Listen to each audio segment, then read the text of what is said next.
भारत सरकारचा मनापासून आभार व्यक्त करतो। त्यांनी मराठी भाषेला अभिजात दर्जा मिळवून दिला।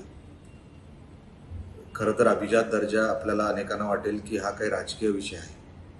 खरं तर हा राजकीय विषय नाही, अनेकांना माहीत नसेल, कारण का त्यांनी फक्त अभिजात दर्जा मिळावा मराठी भाषेला हे फक्त नेत्यांच्या तोंडातून ऐकलं असेल।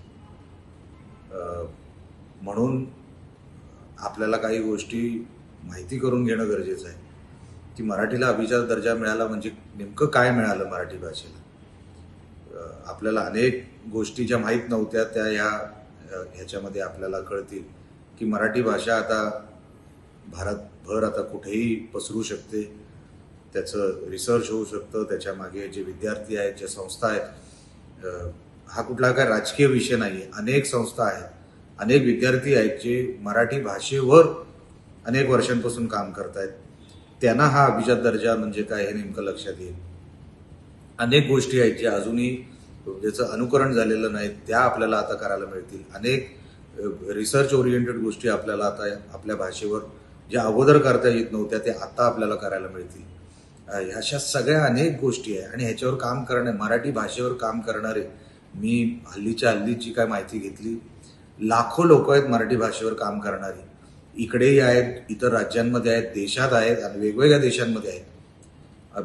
आणि त्यांना आजचा दिवस किती महत्त्वाचा आहे 100% मला म्हणजे त्यांच्या भावना काय असतील मी समजू शकतो। कारण का अनेक वर्षांपासून एका विषयाचा पाठलाग करणं आणि तो मिळणं हे किती मोठा आनंद असतो ह्याच्यातून मी त्यांच्या भावना समजू शकतो। कारण का आपली जी ठेवण आहे देशाची ती भाषेच्या आधारावर झालेली आहे।